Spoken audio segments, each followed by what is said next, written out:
장로님 하늘에서 또 만났습니다. 네.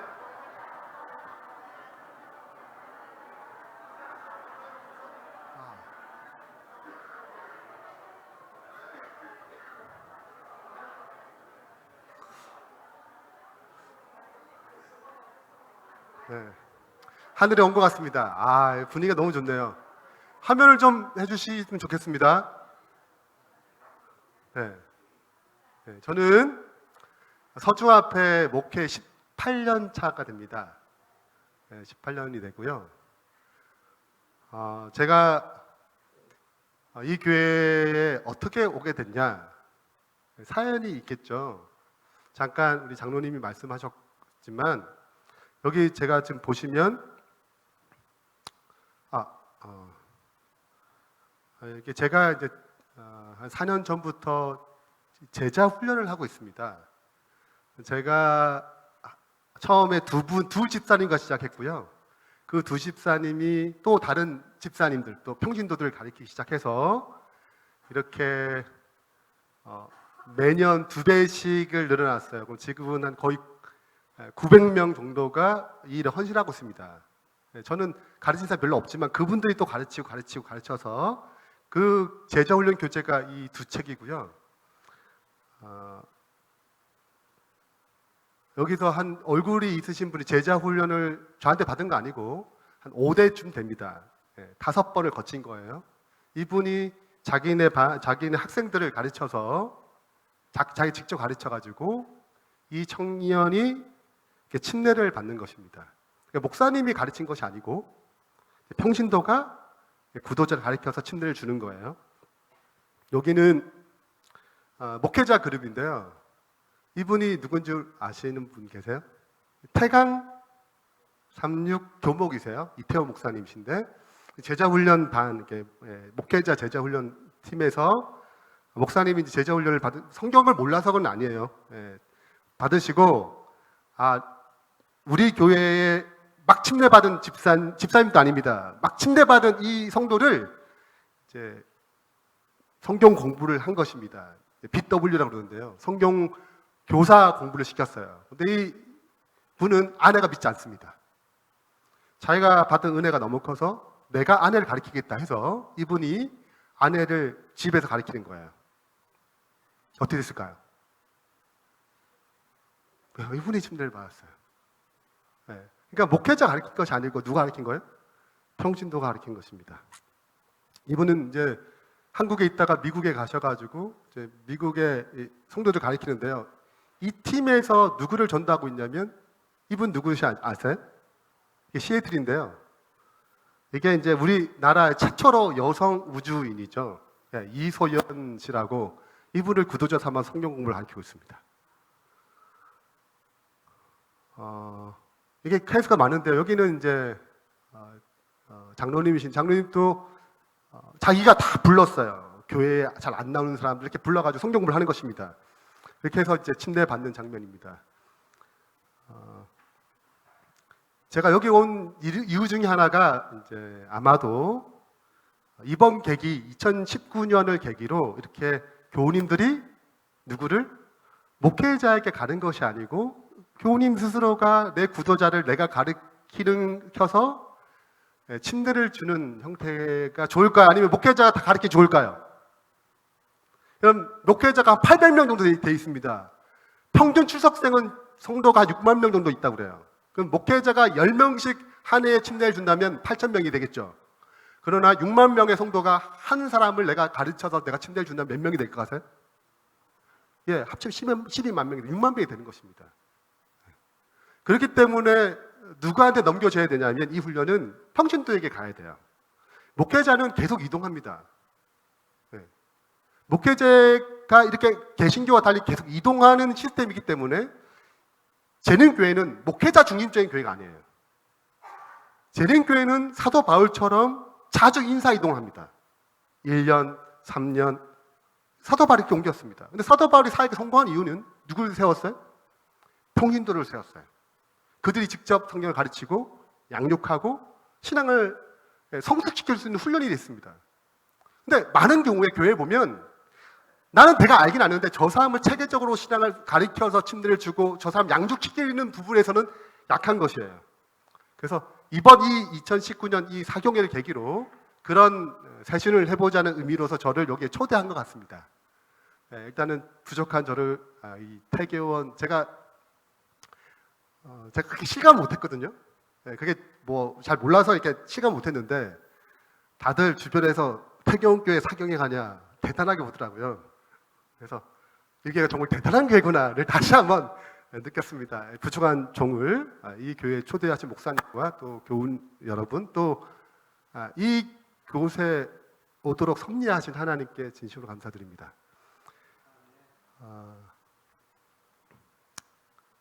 기본교리가 총 몇 개죠? 28개입니다. 근데 28개는 크게 6가지 주제로 되어 있습니다. 첫 번째는 제일 첫 번째 파트가 뭘까요? 첫 번째가 신론입니다. 하나님의 말씀으로 시작하고 신론이에요. 하나님의 말씀, 하나님, 아버지, 아들, 성령 이게 총 5가로 되어 있습니다. 첫 번째가 신론입니다. 두 번째가 뭘까요? 두 번째 주제가 인간론입니다. 하나님이 누굴 만들었어요? 사람을 만들었습니다. 인간론입니다. 두 번째예요. 두 번째는 2가밖에 안 됩니다. 그 다음 인간이 뭐 했습니까? 그래서 뭐가 필요해요? 그 다음 주제가 구원론입니다. 세 번째 주제 구원론이에요. 자, 구원받으면 여기 어디 오셨어요? 그래서 네 번째가 교회론입니다. 근데 교회에서 막 살아야 돼요? 아니면 하나님 말씀대로 살아야 돼요? 그 5번째가 그리스도인 생활론입니다. 그게 5번째예요. 근데 우리는 궁극적으로 무엇을 바라봅니까? 예수님의 재림을 바라봅니다. 마지막이 종말론입니다. 우리가 이 6가지 주제를 28개 다 다룰 수 없겠죠. 그래서 가장 중요한 부분들을 담아서 6개를 하나씩 살펴보는 것입니다. 여기 주제가 총 나와 있고요. 오늘은 신론부터 하는 것이 아니고 논리의 전개상 인간론부터 시작합니다. 오늘 제목은 창조의 목적입니다. 내일 신론을 하겠습니다. 이 6가는 다 제자훈련 교재의 중요한 내용을 발췌해서 말씀드리는 것입니다. 여기 보시면 죄, 구원의 경륜, 구속의 경륜, 그 다음에 우주의 창조 이 3가지 중에 어떤 것이 가장 먼저 생겼을까요? 말씀하지 마세요. 틀리면 진짜 민망하니까 속으로만 생각하세요. 속으로 1번은 제일 먼저 이거야. 2번째는 이거야. 3번째는 이거야. 이 순서를 나열해 보세요. 개인적으로 생각해 보세요. 제가 해보니까 어떤 교회든 제가 많은 교회를 다니지 않았지만 저도 꽤 사경을 했을 거 아니에요. 18년 동안. 전체가 맞춘 교회는 없습니다. 꼭 몇 분은 또 소수는 꼭 틀리세요. 자, 그렇기 때문에 일단은 마음속으로 생각해 보세요. 뭐가 가장 먼저인지. 제일 첫 번째는 무엇인가? 구속의 경륜입니다. 이것이 가장 먼저 시작됐습니다. 그 다음 우주가 창조되고 그 다음 죄가 들어왔습니다. 이것이 순서예요. 제일 먼저 구속의 경륜, 우주의 창조, 죄가 이렇게 들어옵니다. 자, 이것을 성경으로 확인해 보겠습니다. 먼저 로마서 16장 25절에 보면 다 같이 읽어보겠습니다. 시작. 나의 복음과 예수 그리스도를 전파함은 영세 전부터 감추었다가. 복음, 예수 그리스도, 구속의 경륜이죠. 이것은 언제 전부터? 영세 전부터 감추었대. 영세 전부터. 자, 영세 전이 언제일까요? 이게 굉장히 애매모호하잖아요. 뭐 전인데 영세 전이 언제부터 전인가? 예. 자, 이거 하여튼 이 구원의 계획은 굉장히 오래됐다는 거예요. 아주 오래됐구나. 언제 전부터 구속의 경륜이 구원의 계획이 만들어졌는지가 에베소서 3장에 나와 있습니다. 에베소 3장을 보시면 3장 9절입니다. 영원부터 만물을 창조하신 하나님의 어디예요? 속에. 창조를 하시는데 영원부터 만물을 창조하셨는데 그 속에 뭐가 있다고요? 그 속에 뭐가 있어요? 감추었던 비밀의 경륜이 이제 드러났다는 것입니다. 그럼 창조가 먼저예요? 구원의 계획이 먼저예요? 구원의 계획, 구속의 경륜이 먼저입니다. 참 흥미로운 사실은 이 구속의 계획은 다 비밀이라는 언어를 썼습니다. 비밀의 경륜. 감추었다가. 시대 소망에 있는 말씀을 보겠습니다. 보시면 구속의 경륜은 아담이 타락한 후에 세워진 고안이 아니었다. 범죄를 지은 다음에 만들어진 것이 아니고 그것은 영세전부터 감추었다가 알게 하신 비밀의 계시였다.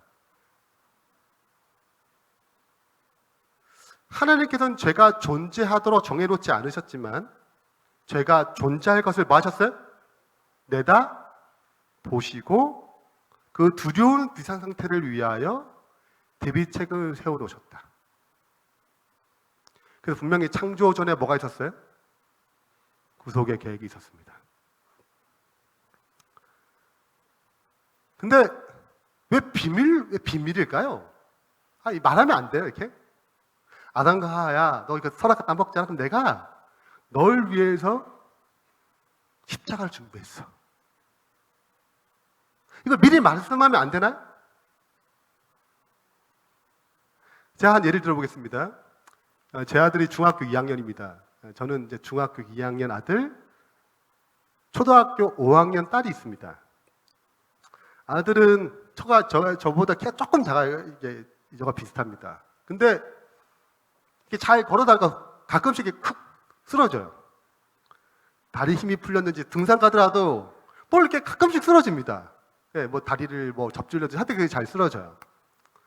제와 아들이 이제 우리 한강에 놀러 갔다 갑시다. 한강에 놀러 갔어요.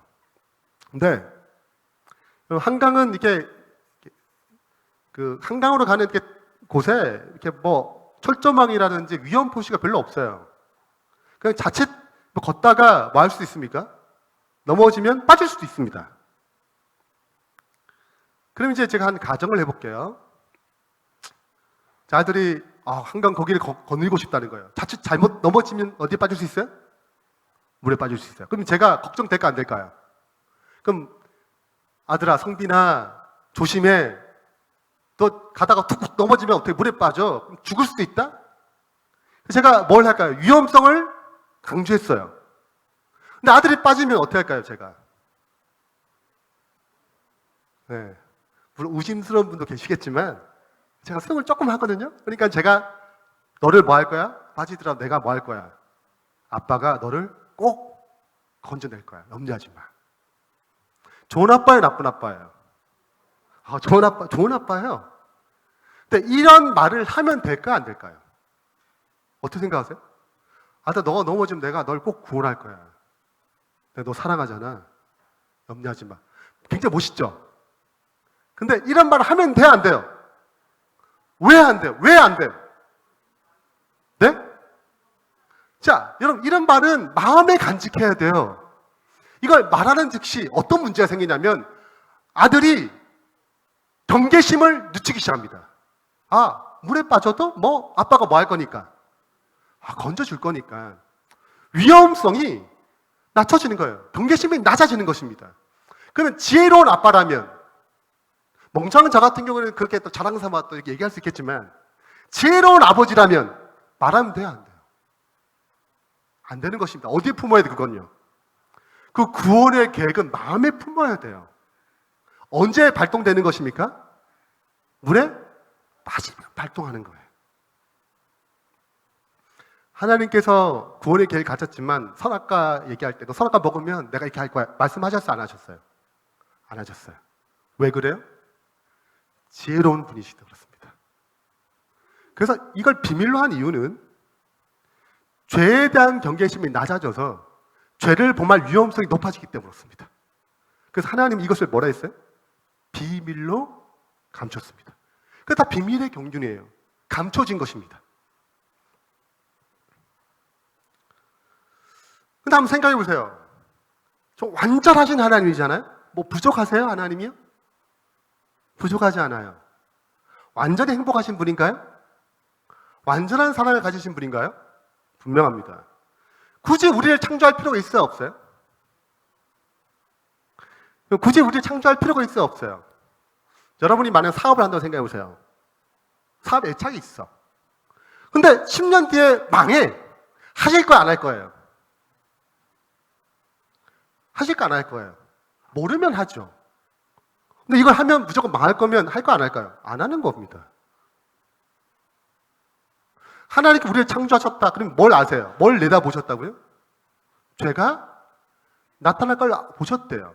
그럼 우리를 창조해야 돼 말해 어떻게 생각하면? 자기 죽고 막 얼마나 고생하세요? 와서 환영도 받으셨어요?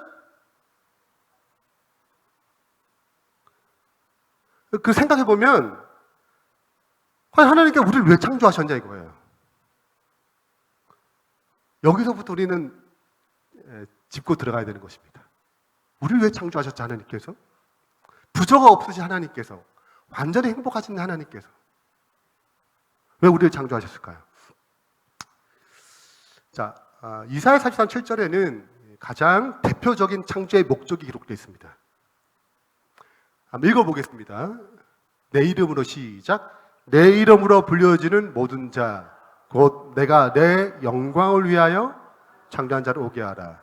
그를 내가 지었고 그를 내가 만드느니라. 뭘 위해 창조했다고요? 누구 영광이에요? 너무 이렇게 좋으신 하나님이 이런 마음에 막 오르세요? 이걸 들으면 느낌이 이타적으로 느껴지세요? 아니면 약간 이기적으로 느껴지세요? 네. 약간 좀 이기적인 느낌을 받는 것입니다. 우리를 창조하는데 누구 영광을 위해서? 자기 영광을 위해서 만들었대요. 내가 너희를 위해서 이렇게 하지 않고 내 영광을 위해서 만들었다고 기록하는 것입니다. 또 하나를 보겠습니다. 사도행전 17장 24절 25절에 보면 여기는 사랑이 좀 느껴집니다. 우주와 그 가운데 만물을 지으신 하나님께서는 천지의 주체세요. 창조하신 분이세요. 근데 그분은 무엇이 부족한 것처럼 말하지 않았다고요? 사람의 섬김을 받기 위해서 창조한 것이 아닙니다. 그러니까 뭔가 부족해서 창조한 게 아니에요. 그분은 완전하신 분이에요. 그냥 뭔가 부족해서 우리 창조한 게 아니에요. 우리를 뭔가 우리의 하나님의 부족을 채우기 위해서 우리 창조하신 것이 절대 아닌 것입니다. 그럼 그렇게 되면 그분은 완전하신 하나님이 안 돼요. 세 분 하나님이 뭔가 부족해서 우리를 창조하셨다. 사랑이 부족해서 창조하셨다. 그럼 세 분 하나님은 사랑 자체가 불완전한 사랑입니다. 그렇게 창조한 것이 아닙니다. 완전하세요. 부정한 것이 없습니다. 그러니까 그분은 섬김을 받기 위해서라든지 부족을 채우기 위해서 우리를 망가하신 것이 아니에요. 창조한 것이 절대 아닌 것입니다. 만민에게 호흡과 생명을 다 주셨어요. 다 주시기 위해서 우리를 창조하셨다 기록하고 있습니다. 이건 사랑의 느낌이 와요. 근데 왜 이사야 43장 7절은 왜 사랑의 느낌이 없는가? 좀 이렇게 느낌이 와닿지 않는가? 이유는 하나님의 영광의 개념을 잘 이해하지 못해서 그렇습니다. 내 영광을 위한 것이 무엇이냐 이거예요. 하나님이 직접 자신의 영광이 무엇인지 그분이 직접 설명하신 것이 있습니다. 그것이 출애굽기 33장에 나옵니다. 출애굽기 33장 18절 19절에 보면 하나님의 자기 정의죠. 영광에 대한 자신의 정의입니다. 중요한 거예요. 성경에서 하나님 무엇인가 정의했다는 것은 아주 중요한 건데 영광에 대한 개념을 정의했습니다. 모세가 가로되 원컨대 주의 영광을 내게 보이소서 그랬어요. 그 영광에 대한 하나님의 정의입니다. 여호와께서 가라사대 때 내가 무엇이라고 그래요? 나의 모든 선한 형상입니다. 영광은 뭐예요? 하나님의 선하심의 총체입니다. 영광이 뭔가? 하나님의 선하심의 총체. 그걸 영광이라고 합니다.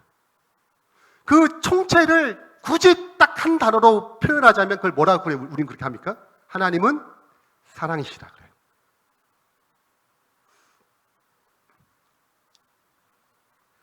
자, 이 개념을 가지고 우리는 하나의 도표를 좀 살펴보겠습니다.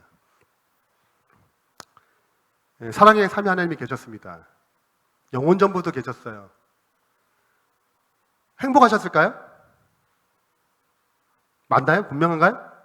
네, 분명해요. 좀 행복이 좀 부족하셨나요? 그렇죠. 완벽하게 행복하셨습니다. 굳이 우리를 안 만들어도 행복하세요. 왜 창조하셨을까요? 세 분 하나님이 너무 행복하신데 굳이 우리를 안 만들어도 되잖아요. 여러분 보세요. 우리끼리만 행복해. 이건 어떤 문제가 생긴 줄 아세요? 나와 너는 진짜 서로 사랑하지. 우리끼리만 행복하자? 우리끼리만. 하면 어떤 문제가 생겨요? 나는 진짜 이타적이야, 너한테. 너는 나한테 이타적이지. 자희생적이고. 너와 나 사이는. 그다음 우리 둘만 이렇게 맞아? 행복하자 하면 어떤 문제가 생겨요? 이걸 무슨 주의라고 그러죠? 이게 집단 이주예요. 세 분 하나님이 우리가 너무 행복하기 때문에 우리끼리만 행복하자. 그러면 세 분 하나님은 뭐가 아니세요? 사랑이 아니세요. 창조는 그래서 본질입니다. 하나님에게는 그분이 누리는 이 행복과 이 선함의 총체를 뭐 하고 싶은 거예요? 주고 싶은 것입니다. 창조는 그래서 하나님이 진짜 사랑이라면, 진짜 완전하신 하나님이라면 뭐 할 수밖에 없어요? 하실 수밖에 없는 본능이에요. 그래서 하나님은 이 행복을 뭐 하기 위해서, 주시기 위해서 뭐 하신 거예요? 창조를 계획하신 것입니다. 그 창조의 정의는 이렇게 정의할 수 있습니다. 창조의 정의는 다 같이 읽어보겠습니다. 하나님이 누리는 시작. 하나님이 누리는 행복을 피조물도 누리게 하기 위하여 창조하셨다. 우리가 진짜 행복해지려면 모델이 어디예요? 삼위 하나님이에요. 그분이 어떻게 행복하시는가? 어떻게 기쁨을 얻는가? 여기가 모델인 것입니다.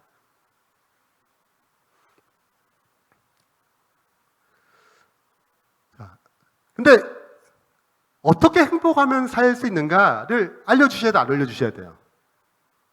이렇게 해야지 행복한 거야. 이걸 알려주셔야 돼요? 네. 하나님의 행복을 설명해야 되잖아요. 나는 이렇게 행복해. 너희가 이렇게 살면 행복해지는 거지. 이것이 뭘까요? 하나님의 행복을 기록한 것이 뭘까요? 이것을 성경은 율법이라고 합니다. 율법의 정의는 행복이에요. 자, 다 같이 읽겠습니다. 이게 좀 잘렸네요. 제가 이게 너무 수준이 높아져가지고 이 화면이요. 제 컴퓨터가 소화를 안 돼서 바꿨는데 글꼴이 좀 깨졌습니다. 이게 신명기 10장 13절 말씀입니다. 신명기 10장 13절에 내가 오늘 뭘 위하여? 내 행복을 위하여 내게 명하는 여호와의 규례와 명령을 지킬 것이 아니냐. 뭘 위해 주셨다고요? 행복을 위해서 율법을 주셨습니다. 그래서 구절 34페이지에는 사랑의 율법은 하나님의 정부의 기초이므로 모든 지성적 존재들의 행복은 그들이 이 의의 대원칙에 완전히 일치함에 달려있다. 그 율법은 행복의 정의예요. 어떻게 행복하게 살까를 기록한 것이 뭐라고요? 율법입니다. 율법주의가 문제지 율법은 성스럽고 의롭고 행복과 사랑의 원리가 담겨있는 거예요. 근데 이 율법이 핵심, 율법은 이거다 라고 직접 예수님께서 이 땅에 오셔서 율법은 이거야, 이게 율법이지 라고 두 가지로 정리하셨습니다. 그게 뭐죠? 하나는 누굴 사랑하는 거예요? 하나님을 사랑하는 것입니다. 두 번째는 내 이웃을 내 몸처럼 사랑하는 것입니다. 근데 뭐가 더 중요하냐면 하나님을 사랑하고 이웃을 사랑하는데 이게 중요해요. 어떻게 사랑하느냐가 중요한 것입니다. 어떻게 사랑해야 돼요? 하나님을 어떻게 사랑해야 돼요? 내 마음과 목숨을 뜻을 다 해서 누구를 사랑합니까? 하나님을 사랑하는 것입니다. 뭐가 없어요? 뭐가 없어요? 내가 없어요. 무와 나를 다 드려야 돼요. 너무 지나친가요, 이게요? 참 예를 들어볼게요. 제 아내가 하루는 저한테 이렇게 얘기합니다. 여보, 나 당신 사랑해. 얼만큼 사랑해? 제가 그랬어요. 99%. 제가 너무 99%가 나를 사랑하다니 막 눈물 흘리고 제가 그럴까요? 뭐가 아쉬워? 뭐가? 1%는 어디 갔어? 저쪽 건너편의 남자가 이렇게 1%. 여러분 그렇다면 제가 행복할까요? 99%나 나를 이렇게 사랑한다니 너무 기쁘구나. 그럴 분이 계세요? 뭘 요구해요? 100% 요구합니다. 진짜 사랑은 99% 요구하지 않아요. 뭘 요구해요? 100%입니다. 성경에서 금은 사랑을 표현하는데 항상 정금으로 돼 있어요. 그 말은 100%를 얘기합니다.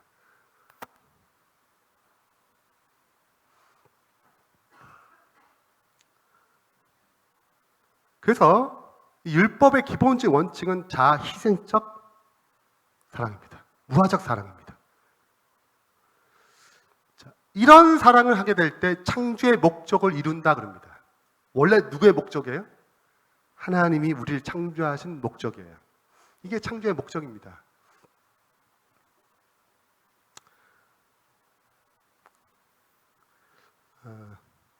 시대 소망에는 천사들이 어떻게 행복한지를 기록하고 있습니다. 영광의 천사들은 주는 일, 즉 타락하고 불경한 사람들에게 요 빨간 부분을 다 같이 읽겠습니다. 사랑과 시작. 사랑과 끊임없는 보호를 베푼 일에서 그들의 기쁨을 찾는다. 자, 언제 기쁨을 찾는다고요? 사랑과 끊임없는 보호를 베푸는 일에서 찾는데요. 기쁨을. 이게 무슨 기쁨이에요? 자희생적 사랑의 기쁨입니다. 예수를 바라볼 때 우리는 주는 것이 하나님의 영광임을 안다. 그러니까 우리가 줄 때 뭐가 드러난다고요? 하나님의 영광이 드러나는 것입니다. 어떻게 영광을 돌려요? 이런 삶을 살 때 영광을 돌린다 그래요. 이 법칙은 어디서부터 깨졌다고요? 하늘 깨졌다. 죄는 자기의 이익을 추구하는 데서 시작했다. 제가 저희 집사람과 연애를 했습니다. 근데 저희 집사 플루스 전공했어요. 아마 이번 주 안식일 날 같이 올 텐데요. 연애할 때 처갓집이 이제 저희 집사람의 집이 석격했습니다. 그리고 플룻 레슨을 산흥에서 했어요. 이게 오래된 20년 전 얘기라 이게 뭐가 잘 안 되냐면 교통시설이 그렇게 좋지 않았습니다.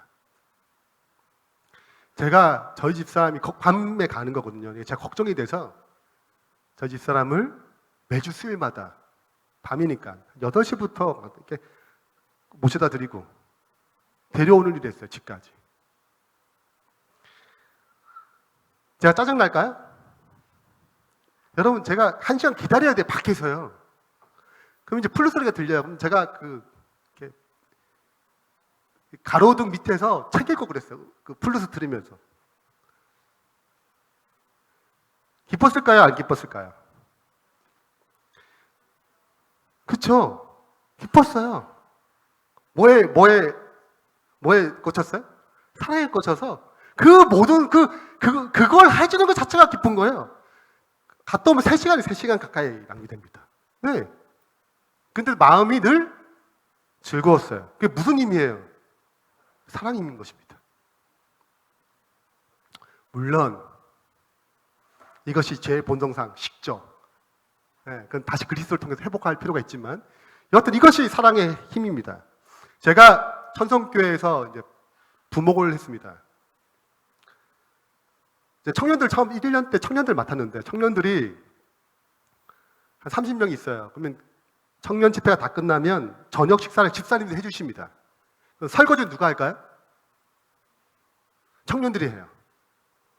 근데 순번제로 돌아가는 것이 아니고 꼭 게임을 합니다. 게임. 제가 늘 참석해봐서 알아요. 2명을 고릅니다. 게임을 해가지고 2명이 딱 걸려요. 그럼 안 걸린 한 20여 명의 청년들은 되게 기뻐합니다. 할렐루야 막 기뻐하고 2명은 거의 사색이 되어서 내려갑니다. 네, 그게 30명만 그릇도 아니라 거기서 같이 얹어서 먹은 그릇을 다 치워야 돼요. 제가 이 얘기를 하면서 무슨 얘기를 했냐면 천사들이 똑같은 상황에 들어갔다고 생각해 보자. 천사 30명이 이렇게 와가지고 그 다음에 뭘 해야 돼요? 설거지를 해야 돼요. 근데 청년들의 마음은 걸리고 싶을까요? 안 걸리고 싶을까요? 어떻게든 안 걸리고 싶은 마음이 간절한 것입니다. 근데 천사들은 어떤 마음일까 제가 물었어요. 어떤 마음일 것 같아요? 한번 생각해 보세요. 천사도 어떤 마음일 것 같아요? 그쵸? 어떻게 하든 섬기는 게 그게 기쁨이니까 하나님 제발 걸리게 해서 제발 이번엔 걸리게 해주셔서 꼭 봉사하도록 하나님 제발 도와주세요. 이게 누구 마음이에요? 천사의 마음이에요. 예수님께서 하늘에서 십자가를 얘기하셨을 때 다 천사 다 모두가 내가 그 자리를 가고 싶다고 그랬어요. 뭐 이상하죠?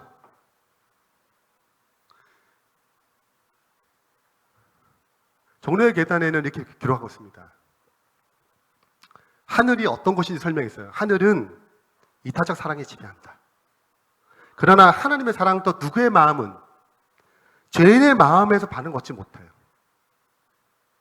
죄인의 사상과 길은 그로 하여금 하늘에서 뭐하게 만듭니다? 왜 이방이 될까요? 왜냐하면 행복을 느끼는 것이 달라서 그래요. 죄인이 누리는 행복과 기쁨과 그리스도인이 진짜 하나님을 만난 사람이 누리는 기쁨이 달라서 그렇습니다. 그래서 죄인은 거기서 죄 없는 사람들과 매우 다를 것이므로 거기서 뭘 얻지 못해요? 행복을 얻지 못합니다. 하나님께서는 죄인들에게 하늘에서 제외하지 않는다. 그들이 거기에 살기에 뭐하지 않기 때문에 스스로 죄인다. 절대 하늘은 행복한 곳이 아니에요. 여러분, 교회만큼 이상한 조직이 없습니다. 왜 이상한가? 여기 보면 다 엘리트시거든요. 다 밖에서 기체에서 일한 만큼 뭘 받아요? 뭘 받으세요? 일한 만큼. 돈을 받아요. 근데 여기는 참 이상해요. 일하고 돈 내고 그리고 또 용돈 먹어. 네? 나 그걸 봉사하는데 순수하게 일 못했다고 제대로 하라고 그것도 순종해 또 그걸 또 교회는 이상한 곳이에요. 왜 이런 걸 만들어 가는 있겠어요? 이곳이 뭐 하는 곳이에요? 하늘의 기쁨을 배우는 곳입니다. 좀 이곳에서 봉사를 통해서 하늘의 기쁨을 배우지 못하면 절대 하늘의 기쁨을 누리지 못해요. 영생이란 것, 영생의 의미는 다루겠지만 어떤 삶을 추구하느냐의 행복, 어떻게 내가 행복을 추구하느냐에 따라서 영생의 의미가 있는 것입니다. 교회에서 봉사 쉬운 일이 아닙니다. 그러나 여기서 우리가 기쁨을 찾는 훈련을 하지 않으면 우리는 불가능해. 왜? 죄인의 속성은 그게 잘 안 되거든요. 누가 뭘 하면 짜증나고 왜? 오늘 꽃이 너무 예쁜데 이거 뭐 칭찬 안 하면 때로는 칭찬해줘야 되는데 이렇게 생각할 수 있어요. 우리가 다 일할 때 뭐가 자아가 섞여 있거든요.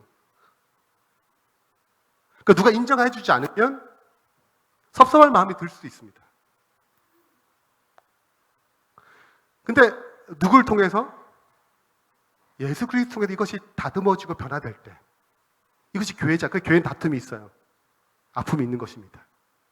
이 교회를 통해서 뭘 배웁니까? 하늘이 어떤 기쁨을 통해 살아가는지를 배우는 곳입니다. 교회는 굉장히 중요한 곳이에요. 피조물이 행복하려면 두 가지 조건이 필요합니다.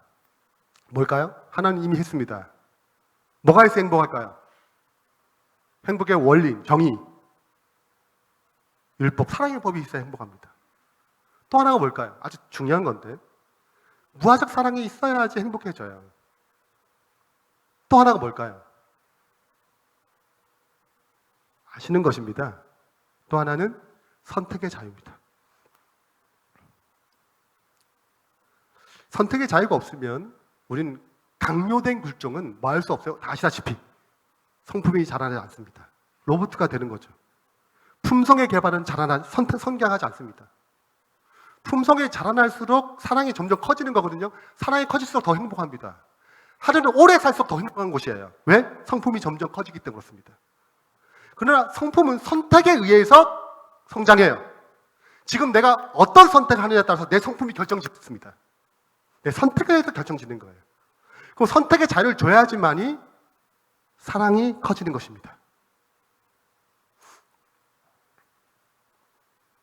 자, 이걸 다시 도표를 좀 정리해 보겠습니다. 마지막 도표입니다. 하나님은 사랑이세요. 이 사랑을 나눠주기 위해 우리를 창조하셨습니다. 그리고 그 사랑을, 그 행복의 원칙을 기록한 것이 율법입니다.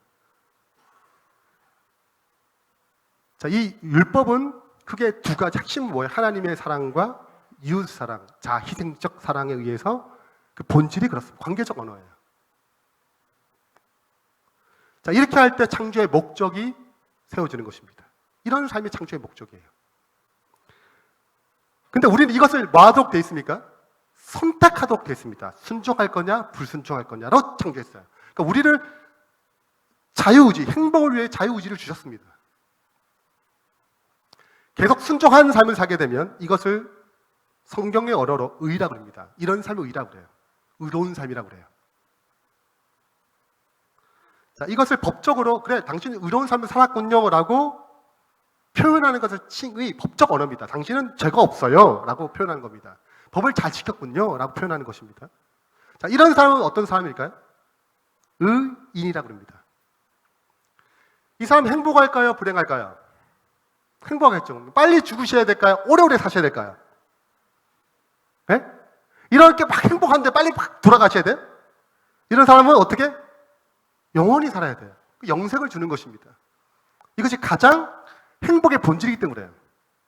이런 오래 살아 영생을 선물로 주는 것입니다. 계속 행복해지라고. 영생은 앞에 전제 조건이 중요해요. 우리는 불순종을 선택했습니다. 이걸 뭐랍니까? 이 사랑이 깨진 관계, 사랑이 깨졌어요. 이것을 죄라고 합니다. 사랑이 깨졌습니다. 관계가 깨졌어요. 이것을 법적 언어로 정죄, 죄가 있다라고 선언합니다. 죄인, 정죄받은 사람을 죄인이라고 합니다. 그럼 죄인의 삶은 행복할까 불행할까요? 사랑이 깨졌어요. 하나님 대한 사랑, 이웃 대한 사랑 깨졌습니다. 다 자기 중심적이죠. 이런 삶을 행복하다고 그래요? 불행하다고 그래요? 이거는 자기 영광을 추구하는 삶은 가장 불행한 삶이에요. 문제는 잘 알지 못해요. 이게 불행한지 잘 알지 못하는 것입니다. 다 속고 있는 거예요. 행복이 변질됐어요. 죄로 말미암아. 그렇기 때문에 이 세상 사는 사람들은 지금 자기 유익을 추구하는 삶이 행복한지 불행한지 잘 구별 못합니다. 여러분, 이런 죄인의 삶을 계속적으로 추구할 때 계속 불행이 가중되는 것입니다. 이런 불행이 계속 가중되는 것을 오래오래 살도록 해야 돼요. 빨리 돌아가셔야 돼요. 네. 그래서 죄의 삭은 뭐예요? 사망입니다. 그래서 죄의 삭은 사망이라는 하나님의 공의는 뭐가 담겨 있어요? 그분의 사랑이 담겨 있습니다. 뭘 끝내는 거예요? 죄인의 불행한 삶을 끝내는 것입니다. 문제는 우리가 밑에 걸 선택했습니다. 그래서 누가 오셨어요? 예수님이 오셨습니다. 그러니까 율법을 순종해서 우리가 의를 이루는 것이 아니고 누구를 통해서 이루는 거예요? 예수님을 통해서 의를 이루는 것입니다. 우리가 구원론을 공부하겠지만 여러분, 행복해지려면 예수님 믿는 것은 안 됩니다. 그 믿음을 통해서 뭐가 실현돼야 돼? 율법을 지켜줘야 돼. 하나님을 사랑하고 예수를 사랑해줘야 되는 것입니다. 우리는 할 수 없지만 누굴 통해서요? 예수 그리스도 통해서요. 그것이 복음이에요. 원래 하나님의 형상을 찾는 것입니다. 그래서 창조의 목적이 죄로 말미암아 깨졌는데 예수님을 통해 다시 뭐예요? 회복되는 것, 이것을 복음이라고 합니다. 이것이 첫째 천사의 기별이에요. 첫째 천사의 기별을 잠깐 살펴보고 이제 마무리하겠습니다. 또 보니 다른 천사가 공중에 날아가는데 땅에 거하는 자들 곧 모든 민족과 족속과 방과 백성에게 전할 뭘 가졌다고요? 영원한 복음을 가졌습니다. 이 복음이 첫 번째 뭘 일으키는가? 그가 큰 음성으로 이르되 하나님을 두려워하며 그에게 뭘 돌려요? 영광을 돌리라는 말은 어떤 삶을 회복하는 게 이 복음이 창조의 목적을 회복하는 것입니다. 하나님을 다시 사랑하게 될 수 있도록 이웃을 다시 사랑할 수 있는 자리로 돌아가게 하는 것입니다. 이것이 복음의 힘이에요. 그 첫째 천사의 기별입니다. 그것이 안식일로 결정되는 거예요. 안식일은 날짜보다 더 중요한 것은 어떻게 이 창조의 목적을 실현하느냐가 중요해요. 예수님이 이 땅에 오셨을 때 안식일을 어떻게 했어요? 원래 창조의 목적, 그 사랑을 회복시키는 방식으로 안식을 지켜가셨습니다. 그리고 하늘과 땅과 바다의 물들의 근원을 만드신 이를 경배하라 하더라. 이것이 오늘 우리에게 주어진 하나님의 기별이고, 이 복음을 통해서 우리가 먼저 뭘 경험하고? 하나님의 형상을, 창조의 목적 다시 경험하게 되고, 그 기쁨을 뭐 하는 것입니까? 나누는 것이 오늘 우리의 반드시 해야 할 사명이고, 복음이 그것을 우리 삶 가운데 일으키는 것입니다. 말씀을 정리하면서 오늘 우리 삶 가운데 이런 변화가 있길 바랍니다. 오늘 우리 삶 가운데 복음이 들어가서 그 이기적인 삶이 아니라 이타적인 삶에서 기쁨을 찾는 주의 백성 되길 바랍니다. 그렇게 행복해질 때 진짜 예수님을 전하지 않겠어요? 나도 변화시키지 못한 복음 가지고 누굴 변화시키겠어요? 누구한테 전하겠어요? 나도 변화시키지 못한 복음 가지고. 이 복음이 나를 변화시키고 그 기쁨을 그 사람에게도 전할 수 있는 주의 신실한 백성 되길 바라면서 말씀 마치겠습니다.